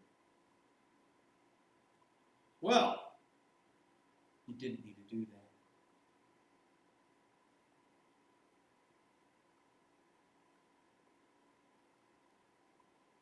Don't forget all that I took off. Didn't have to be so cruel to someone alone as she. Delicate piece she is. She is. She was. You didn't know Blanche as a girl. Nobody was tender and trusting as she was. But people like you abused her and forced her to change. He crosses into the bedroom, ripping off his shirt, and changes into a brilliant silk bowling shirt. She follows him.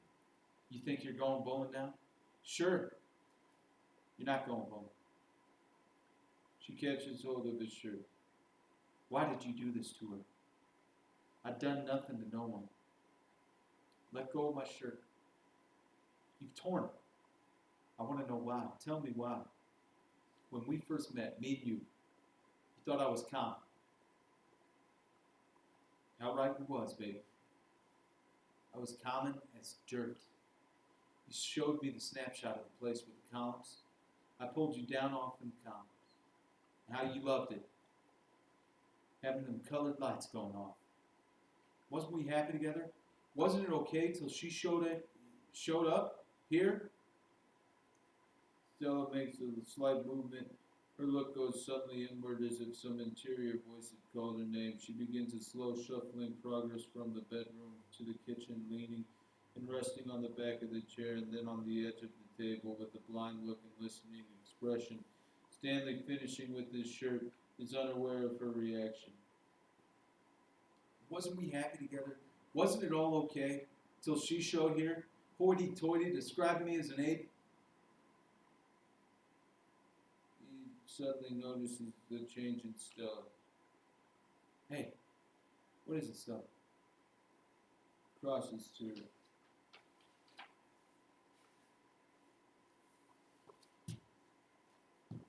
Take me to the hospital. He is with her now, supporting her with his arm, murmuring indistinguishably as they go outside.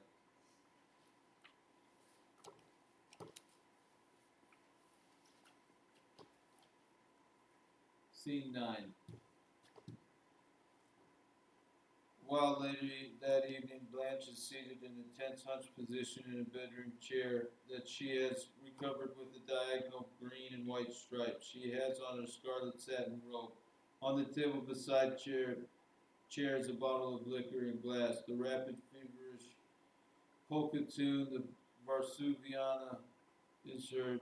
The music is in her mind. She is drinking to escape it in the sense of disaster closing in on her, and she seems to whisper the words of the song. An electric fan is turning back and forth across her. Mitch comes around the corner in work clothes, blue denim shirt and pants. He is unshaven. He climbs the steps to the door rings. Blanche is startled. Who is it, please? Me, Mitch. Mitch, just a minute. She rushes about frantically, hiding the bottle in the closet, crouching at the mirror and dabbing her face with cologne and powder. She is so excited her breath is audible as she dashes about. At last she rushes to the door in the kitchen and lets him in. Mitch, you know, I really shouldn't let you in after the treatment I received from you this evening. So utterly uncavalier. Cavalier. But hello, beautiful. She offers him her lips. He ignores it and pushes past her into the flat. She looks fearfully after him as he stalks into the bedroom. My, what a cold shoulder.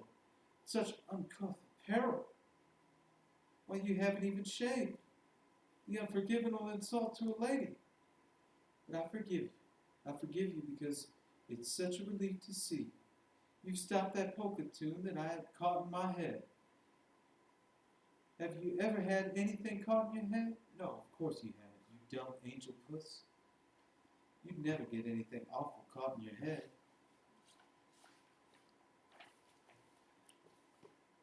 He stares at her while she follows him while she talks. It is obvious that he has had a few drinks on his way over. Do we have to have that fan on? No. I don't like fans. Let's turn it off, honey. I'm not partial to them. She presses the switch and the fan nods slowly off. She clears her throat uneasily as Mitch plumps himself down on the bed in the bedroom and lights a cigarette. I don't know what there is to drink. I haven't investigated. Oh, one Stan's liquor. It isn't Stan's. Everything here isn't Stan's. Some things on the premises are actually mine. How is your mother? Isn't your mother well? Why? Something's the matter tonight, but never mind. I won't cross-examine the witness. I'll just... The polka tune starts up. She touches her forehead vaguely. The polka tune starts up again. Pretend I didn't notice anything different about you. That music again. What music?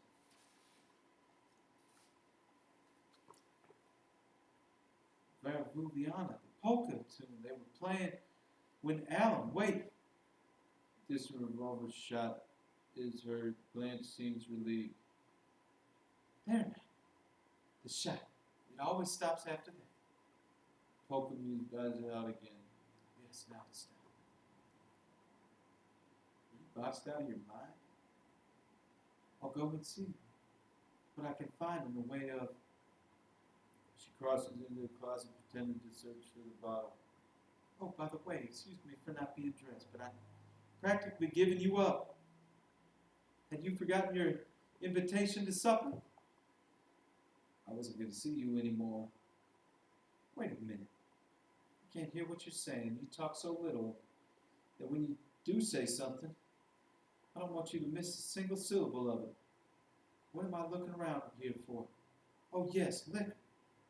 I've had so much excitement around here this evening that I'm boxed out of my mind. She pretends to suddenly find the bottle. He draws his foot up on the bed and stares at her contemptuously. Here's something. Southern Comfort. What is that out? If you don't know, it must belong to Stan. Take your foot off the bed. There's a light cover on it. Of course you boys don't notice things like that. I've done so much with this place since I've been here. I bet you have. Saw it before I came. Well, look at it now. This room is almost dainty. I want to keep it that way.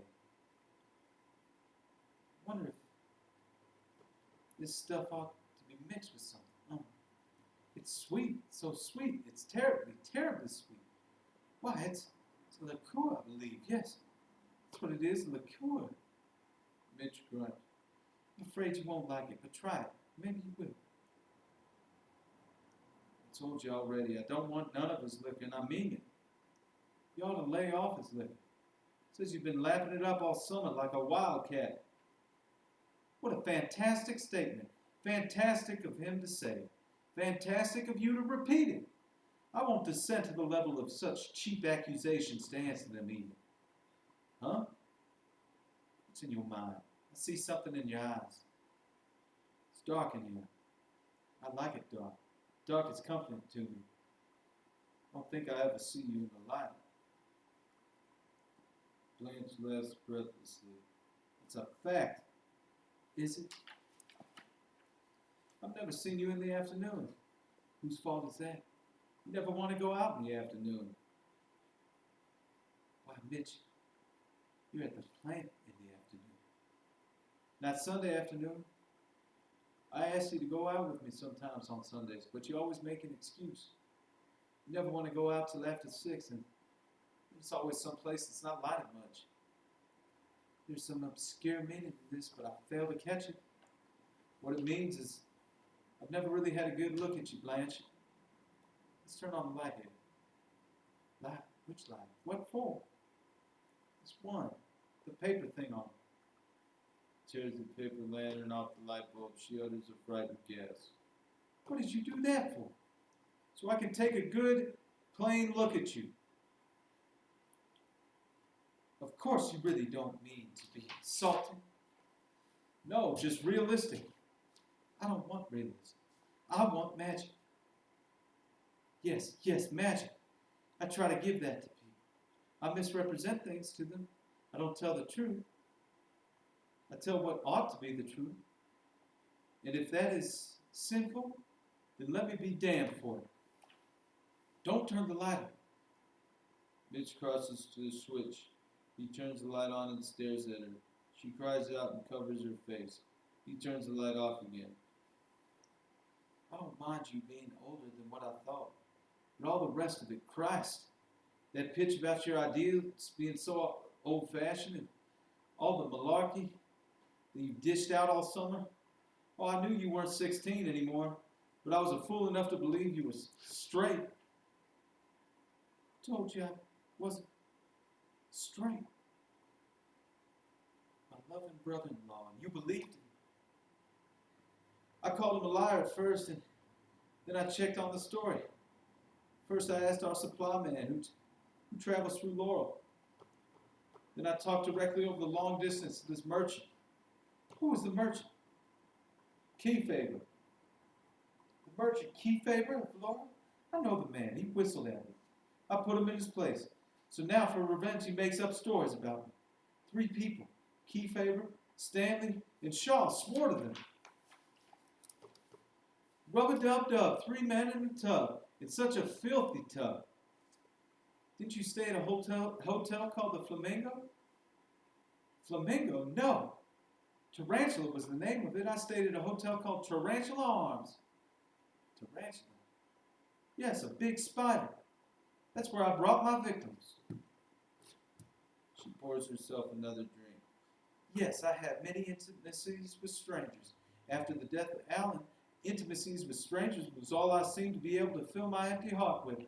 I think it was panic, just panic, that drove me from one to another, hunting for some protection here and there, in the most unlikely places even. At last, in a 17-year-old boy, but somebody wrote the superintendent about it. This woman is morally unfit for her position. She throws back her head with convulsive sobbing laughter, and then she repeats the statement, gasps, and drinks. True, yes, I suppose, unfit somehow anyway. So I came here. There was nowhere else I could go. I was played out. You know what played out is? My youth was suddenly gone up in water spout. I met you. You said you needed somebody. Well, I needed somebody too. I thank God for it. Because you seemed to be gentle, a cleft in the rock of the world that I could hide in. But I guess I was asking, hoping too much. Keyfaber, Stanley, and Shaw have tied an old tin can to the tail of a kite. There is a pause. Mitch stares at her dumbly. You lied to me, Blanche. Don't say I lied to you. Lies, lies, inside and out. All lies. Never inside. I didn't lie in my heart. Vendor comes around the corner. She is a blind woman in a dark shawl carrying bunches of those gaudy tin flowers and lower class display at funerals and festive occasions. She is calling barely audibly. Her figure is only faintly visible outside the building. Flores, Flores, Flores para los muertos, Flores, Flores.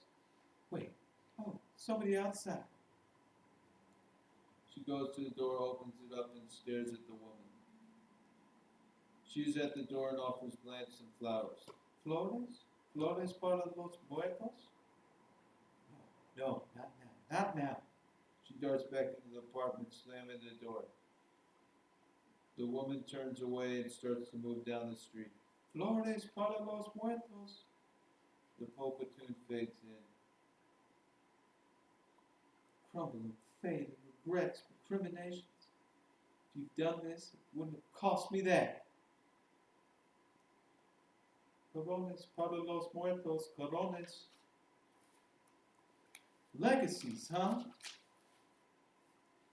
And all other things, such as blood-stained pillow slips. Her linen needs cleaning.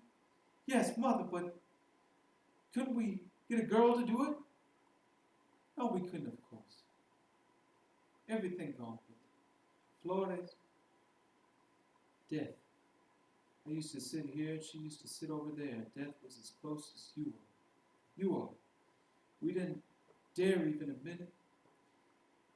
You had ever heard of it? Flores para los muertos, flores, flores. The opposite is desire. So do you wonder? How could you possibly wonder? Not far from Belgrade. Before we lost Belgrade, was a camp where they trained young soldiers on Saturday nights. They would go into the town and get drunk. Corones. On the way back, they would stagger onto my lawn and call, Blanche, Blanche. The deaf old lady remained suspected nothing. But sometimes I slipped outside to answer the calls. Later, the paddy wagon would gather them up like daisies, the long way home. The woman turns slowly and drifts back off with her soft, mournful cries. Blanche goes to the dresser and leans forward on it. After a moment, Mitch rises and follows her purposefully. The polka music fades away. He places his hands on her waist and tries to turn her about.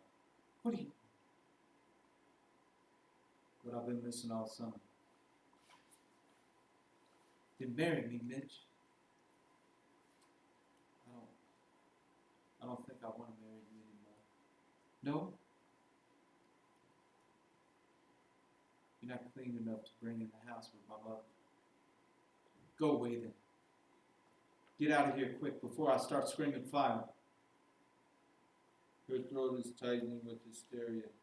Get out of here quick before I start screaming fire. He still remains staring. She suddenly rushes to the big window with its pale blue square of soft summer light and cries wildly, Fire! Fire! Fire! With a startled gasp, Mitch turns and goes out the outer door, clatters awkwardly down the steps around the corner of the building. Blanche staggers back from the window and falls to her knees. The distant piano is slow and blue.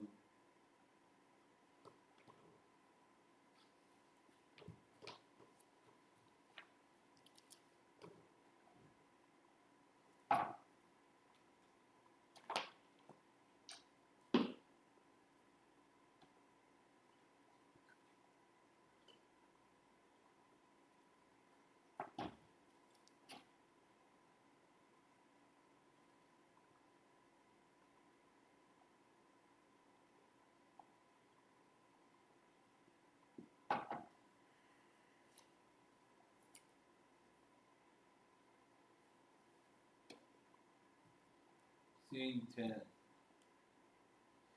A few hours later that night, Blanche has been drinking fairly steadily since Mitch left. She has dragged her wardrobe trunk into the center of the bedroom. It hangs open with a flowery dress thrown across it. As the drinking and packing went on, a mood of hysterical exhilaration came into her, and she has decked herself out in a somewhat soiled and crumpled white satin evening gown and a pair of scuffled silver slippers with brilliance set in her heels. Now she is placing the rhinestone tiara on her head before the mirror of the dressing table and murmuring excitedly as if to go to a group of spectral admirers. How about taking a swim? Moonlight swim at the old rock quarry. If anyone's sober enough to drive the car, ha ha! Best way in the world to stop your head buzzing. Only you've got to be careful to dive in the deep pool is. If you hit a rock, you don't come up till tomorrow. Trembling, she lifts the hand mirror for a closer inspection. She catches her breath and slams the mirror face down with such violence that the glass cracks. She moans a little and attempts to rise. Stanley appears around the corner of the building. He is still has on the vivid green silk bowling shirt. As he rounds the corner, the honky-tonk music is heard. It continues softly throughout the scene. He enters the kitchen, slamming the door. As he peers in at Blanche, he gives a low whistle. He has had a few drinks on the way and has brought some quart beer bottles home with him. How's my sister? She's doing okay. And how's the baby? The baby won't come before morning, so they told me to go home and get a little shut eye. Does that mean we are to be alone in here? Yep, just me and you, Blanche. Unless you got somebody hit under the bed. What have you got on those fine feathers for? Oh, that's right. You left before my wire came. You got a wire? I received a telegram from an old admirer of mine. Anything good? I think so. An invitation. What to, a fireman's ball? A cruise of the Caribbean on a yacht. Well, well, what do you know? I've never been so surprised in my life. I guess not. Came like a bolt from the blue. Who did you say it was from? No beau of mine. The one that give you the white fox pieces? Mr. Shep Huntley. I wore his ATO pin my last year at college. I hadn't seen him again until last Christmas. I ran into him on the Biscayne Boulevard.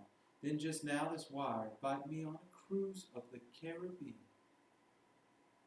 The problem is clothes. I tore into my trunk to see what I have that's suitable for the tropics. Come up with that gorgeous diamond tiara. This old relic, it's only rhinestones. Gosh, I thought it was Tiffany diamonds. He unbuttons his shirt. Well, anyhow, I shall be entertained in style. Goes to show you never know what's coming. Just when I thought my luck had begun to fail me, into the picture pops this Miami millionaire. This man is not from Miami. This man is from Dallas. This man is from Dallas? Yes, this man is from Dallas, where gold spouts out of the ground. Well, just so he's from somewhere.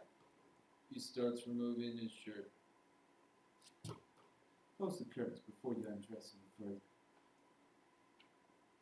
This is all I'm going to undress right now. He rips off a sack off a quart beer bottle. See the bottle opener?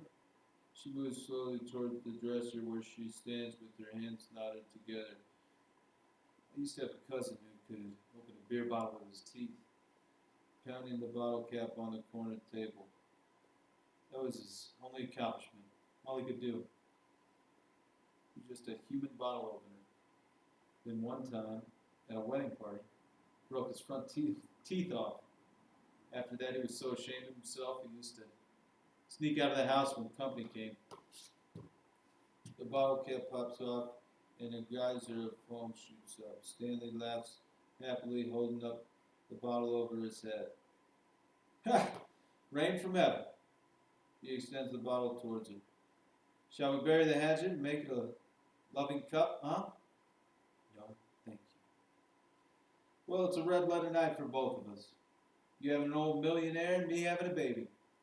He goes to the bureau in the bedroom and crouches to remove something from the bottom drawer. What are you doing in here? Here's something I always break out on special occasions like this. The silk pajamas I wore at my wedding night. Oh. When the telephone rings and they say, "You've got a son," I'll tear this off and I'll wave it like a flag. He shakes out the brilliant pajama coat. I guess we're both entitled to put on the dog. He goes back to the kitchen with the coat over his arm. When I think of how divine it is going to be to have such a thing as privacy once more, I could weep with joy. This millionaire from Dallas is not going to interfere with your privacy any? Won't be the sort of thing you have in mind. This man is a gentleman, and he respects me. What he wants is my companionship. Having great wealth sometimes makes people lonely. A cultivated woman, a woman of intelligence and breeding, can enrich a man's life immeasurably.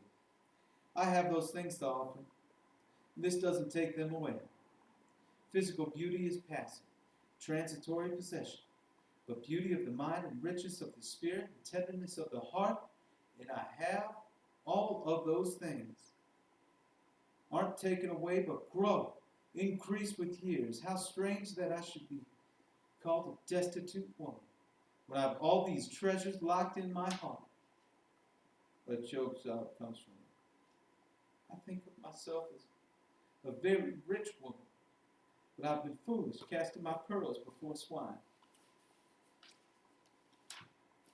Swine, huh? Yes, swine, swine. And I'm thinking not only of you, but of your friend, Mr. Mitchell.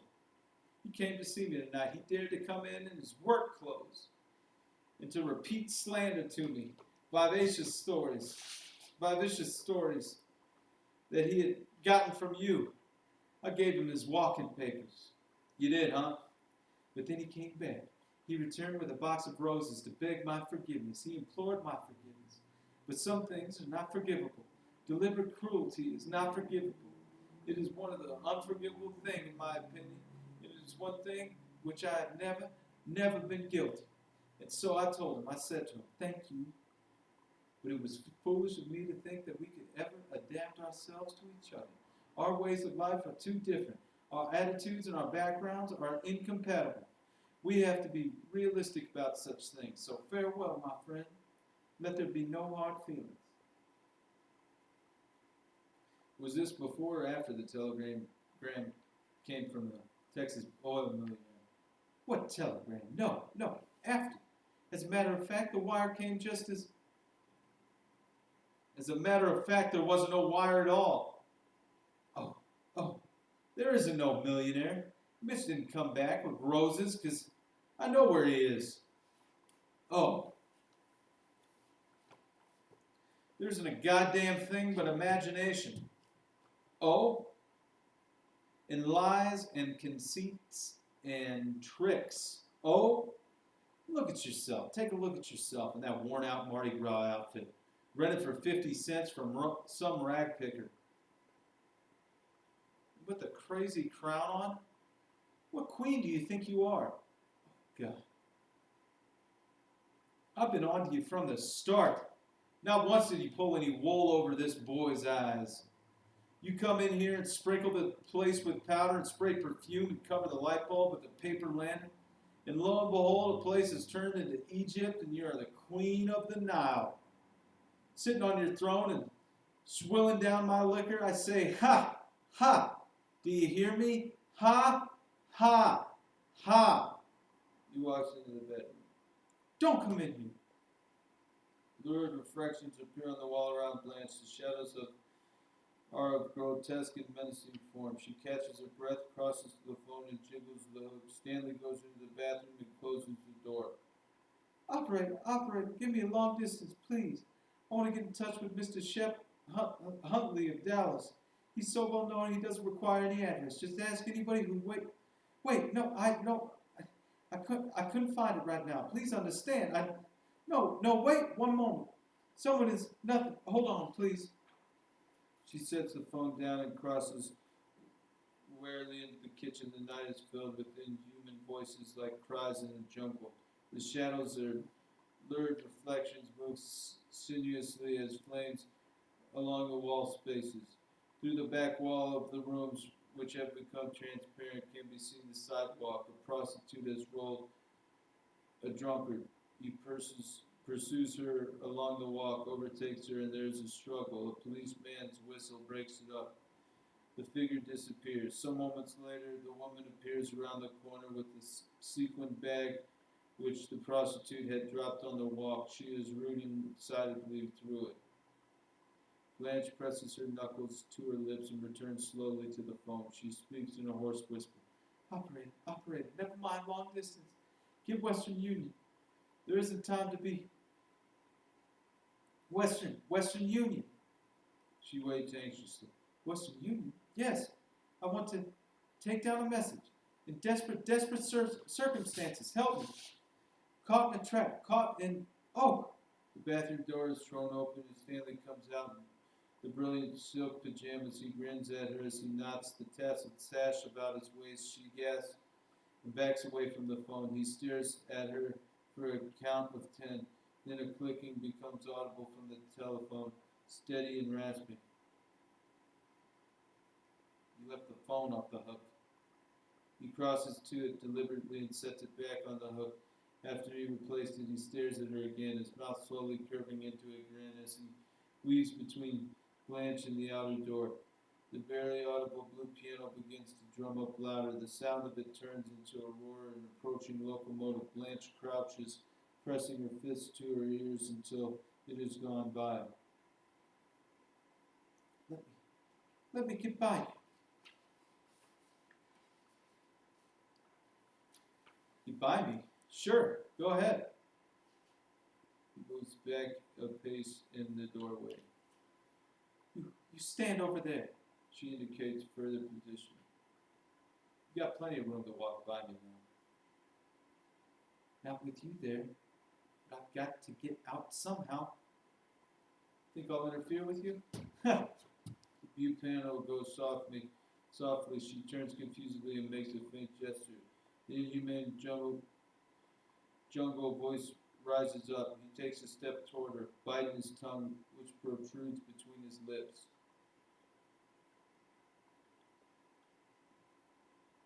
Come to think of it, maybe you wouldn't be too bad to interfere with.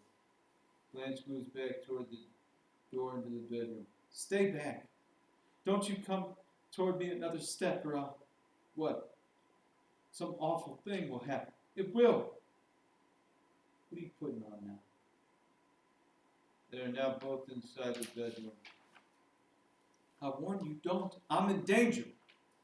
He takes another step. She smashes a bottle on the table and faces him, clutching the broken top. What did you do that for? So I could twist the broken end in your face. I bet you would do that. I would. I will if... Oh, so you want some roughhouse? All right, let's have some roughhouse. He springs toward her, overturning the table. She cries out and strikes at him with the bottle up. He catches her wrist. Tiger, drop the bottle, drop it. We've had this date with each other from the beginning.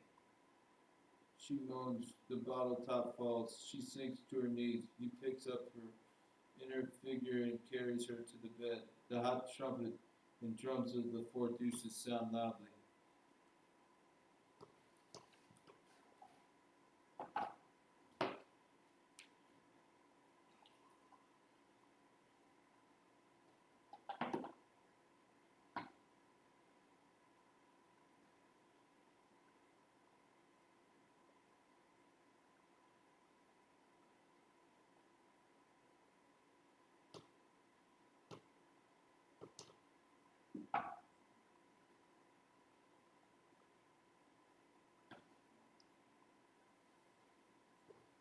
Scene 11.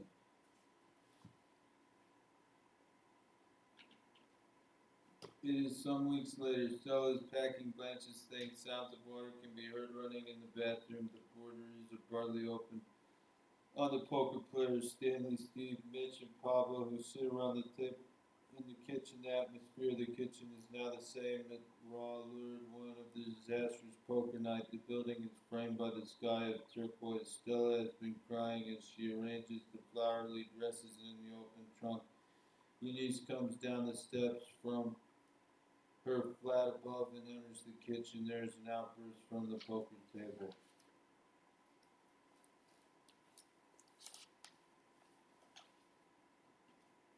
I'll be right back.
Stanley. Drew to an inside straight and made it, by God. Maldita, say tu suerte. Put it in English, greaseball. Cursing your running luck. You know what luck is? Luck is believing you're lucky.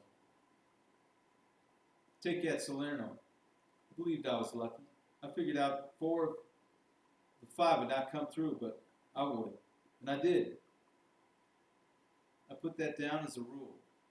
To hold front position in this rat race, you've got to believe you're lucky. You, brag, bull. Stella goes into the bathroom and starts folding the dress. What's the matter with her? You need squawking past the table. I always did say that men are callous things with no feelings. This does beat anything, making pigs of yourselves. She comes through the portieres into the bedroom. What's the matter with her? How's my baby? Sleeping like a little angel. Brought you some grapes. She puts him on a stool and lowers her voice. Blanche? Bathing. How is she? She wouldn't eat anything, but I asked for a drink. What did you tell her? I just told her that we made arrangements for her to rest in the country. She's got it mixed in her mind with Chef Huntley. Blanche opens the bathroom door slamming. Stella? Yes, Blanche? If anyone calls while I'm bathing, take the number and tell them I'll call right back. Yes. That cool yellow silk, the logo. See if it's crushed. If it's not too crushed, I'll wear it. On the lapel, that silver and turquoise pin in the shape of a seahorse.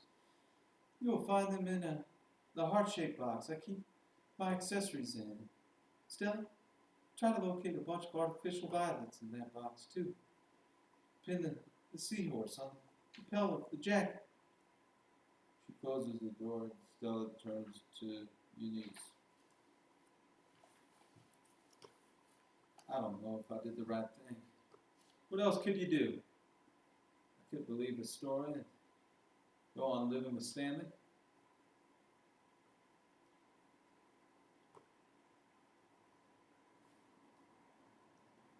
Don't ever believe it.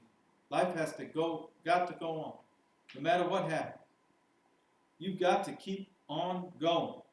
The bathroom door opens a little. Is the coast clear?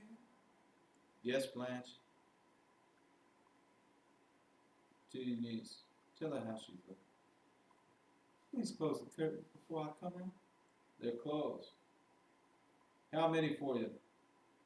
2. 3. Blanche appears in the amber light of the door. She has a tragic radiance in her red satin robe following the sculptural lines of her body. The Varsuviana rises audibly as Blanche enters the bedroom. Blanche with faintly hysterical vivacity. I've just washed my hair. Did you? I'm not sure I got the soap out. Such fine hair. It's a problem. Didn't I get a call? Who from, Blanche? Chef Huntley? Why not yet, honey? How strange. At the sound of Blanche's voice, Mitch's arms supporting his cards as sag, and his gaze is dissolved into space. Stanley slaps him on the shoulder. Hey, Mitch, come to. The sound of the new voice shocks Blanche. She makes a shocked gesture, forming his name with her lips. Stella nods and looks quickly away. Blanche stands quite still for some moments. The silver-backed mirror in her hand and the look of sorrowful perplexity as though all human experience shows on her face. Blanche finally speaks, but with sudden hysteria. What's going on? She turns from Stella to Eunice and back to Stella. Her rising voice penetrates the concentration of the game. Mitch ducks his head lower, but Stanley shoves back his chair as if he was about to rise. Steve places a restraining hand on his arm. What's happened here? I want an explanation of what's happened here. Hush, hush. Hush, hush, honey. Please, Blanche. Please, Blanche. Why are you looking at me like that? Is something wrong with you? You look wonderful, Blanche. Don't you look wonderful? Yes. I understand you're going on a trip. Yes, Blanche is. She's going on a vacation. I'm green with envy. Help me get dressed. Is this what you... Yes, it will do. I'm anxious to get out of here. This place is a trap. What a pretty blue jacket. It's lilac color. You're both so mistaken. It's Delia Robbia blue. The blue of the robe and the old Madonna pictures. Are these grapes washed? She fingers a bunch of grapes which Eunice had brought in. Huh? Washed, I said. Are they washed? From the French market. That doesn't mean they've been washed. The cathedral bells chime. It's cathedral bells. They're the only thing clean, and the only clean thing in the court. Well, I'm going now. I'm ready to go. She's going to walk out before they get here. Wait, Blanche. I don't want to pass in front of those men. Wait till the game breaks up. Sit down. Blanche turns weakly and hesitantly about. She lets them push her into a chair. I can smell the sea air. The rest of my time I'm going to spend on the sea. When I die, I'm going to die on the sea. You know what I shall die of? She plucks a grape. I shall die of eating an unwashed grape one day out of the ocean. I will die with my hand in the hand of some nice-looking ship doctor's, a very young one with a small blonde mustache and a big silver watch. Poor lady, they'll say. Canine did her no good. That unwashed grape has transported her soul to heaven. The cathedral chimes are heard. I'll be buried at sea, sewn up in a clean white sack and dropped overboard at noon, in the blaze of summer, and into the ocean as blue as my first lover's eyes. A doctor and the matron have appeared around the corner of the building and climbed the steps to the porch. The gravity of the profession is exaggerated. The unmistakable aura of the state institution with a cynical detachment. The doctor rings the doorbell. The murmur of the game is interrupted. That must be them. Stella presses her fist to her lips. What is it? Excuse me while I see who's at the door. Yes. Eunice goes into the kitchen. What if it's for me?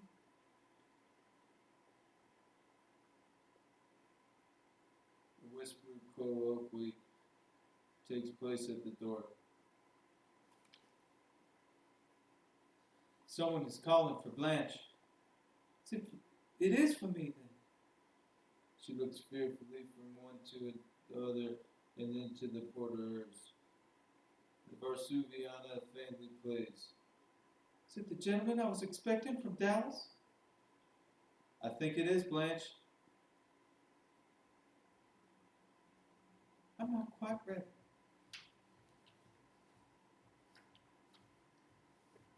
Ask him to wait outside.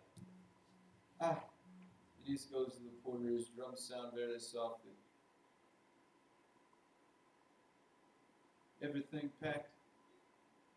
My silver toilet articles are still out. Ah, they're waiting in front of the house. They? Who's they? Varsuviana is playing distantly. Stella stares back at Blanche. Eunice is holding Stella's arm. There is a moment of silence, no sound but that of Stanley steadily shuffling the cards. Blanche catches her breath again and slips back into the flap with a peculiar smile, her eyes wide and brilliant as soon as her sister goes past her. Stella closes her eyes and clenches her hands. Eunice throws her arms comforting about her. Then she starts up to her flat. Blanche stops just inside the door. Mitch keeps staring down at his hands on the table, but the other men look at her curiously. At last she starts around the table toward the bedroom. As she does, Stanley suddenly pushes back his chair and rises his fist to block her way. The matron follows her into the flat. Did you forget something? Yes, I forgot something. She rushes past him into the bedroom. Lurid reflections appear on the walls in odd, sinuous shapes. The Varsuviana is filtered into a weird distortion, accompanied by the cries and noises of the jungle. Blanche seizes the back of the chair as if to defend herself. Doc, you better go in. Doctor, Soto voice motioning to the matron. Nurse, bring her out. The matron advances on one side, Stanley on the other side, divested of all of the softer properties of womanhood. The matron is a peculiar, sinister figure in her severe dress. Her voice is bold and toneless as a fireball. Hello, Blanche? The greeting is echoed and re-echoed by other mysterious voices behind the walls, as if reverberated through the canyon of rock. She says she forgot something. The echo sounds in threatening whispers. That's all right. What did you forget, Blanche? It don't matter. We can pick it up later. Sure, we can send it along with the trunk. I don't know you. I want to be left alone, please. Now, Blanche. Echoes, rising and falling. Now, Blanche. Now, Blanche. Now, Blanche. You left nothing here but spit talcum, old empty perfume bottles. Unless it's the paper lantern you want to take with you. You want the lantern? He crosses the dressing table and seizes the paper lantern, tearing it off the light bulb and extends it toward her. She cries out as if the lantern was herself. The matron steps boldly toward her. She screams and tries to break past the matron. All the men spring to their feet. Stella runs out to the porch with Eunice following to comfort her. Simultaneously, the confused voices of the men in the kitchen. Stella rushes into Eunice's embrace on the porch. Oh my God. Eunice, help me. Don't let them do that to her. Don't let them hurt her. Oh God, please. Please, God, don't hurt her. What are they doing to her? What are they doing? She tries to break from Eunice's arms. No, honey, no. Stay here. Don't go back in there. Stay with me. Don't look.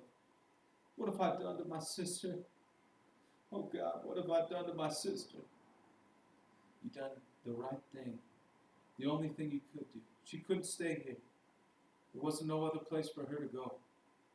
While Stella and Eunice are speaking on the porch, the voices of the men in the kitchen overlapped, and Mitch has started toward the bedroom.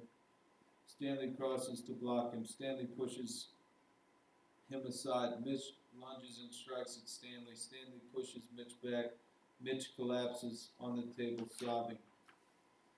During the preceding scenes, the matron catches hold of Blanche's arm and prevents her flight. Blanche turns wildly and scratches the matron. The heavy woman pins her arms. Blanche cries out hoarsely and slips to her knees. These fingernails have to be trimmed. The doctor comes into the room and she looks at him. Jacket, doctor? Not unless necessary. He takes off his hat, and now he becomes personalized. The unhuman quality goes. His voice is gentle and reassuring as he crosses to Blanche and crouches in front of her. As he speaks her name, her terror subsides a little. The lurid reflections fade from the walls The inhumane cries and noises die out, and her own hoarse crying is calm. Miss Dubois. She turns her face to him and stares at him with desperate pleading.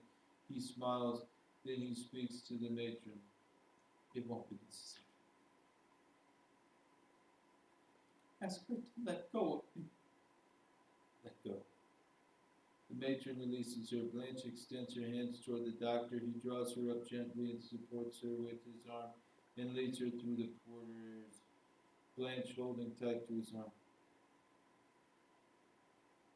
Whoever you are, I've always depended on the kindness of strangers. The poker players stand back as Blanche and the doctor cross the kitchen to the front door. She allows him to lead her as if she were blind, as if they go out on the porch. Stella cries out her sister's name from where she is crouched a few steps on the stairs. Blanche walks on without turning, followed by the doctor and the matron. They go around the corner of the building. Eunice descends to Stella and places the child in her arms. It is wrapped in a pale blue blanket. Stella accepts the child sobbingly. Eunice continues downstairs and enters the kitchen where the men, except for Stanley, are returning silently to their places about the table. Stanley has gone out on the porch and stands at the front foot of the steps looking at Stella. Stanley a bit uncertainly. Stella. She sobs with inhuman abandon. There is something luxurious in her complete surrender to crying now that her sister is gone. Now, love. Now, love. He kneels beside her and his fingers find the opening of her blouse. And now, love. The luxurious sobbing, the sensual murmur fade away under the swelling of the blue piano and the muted trumpet. This game is 7-card stud. The end.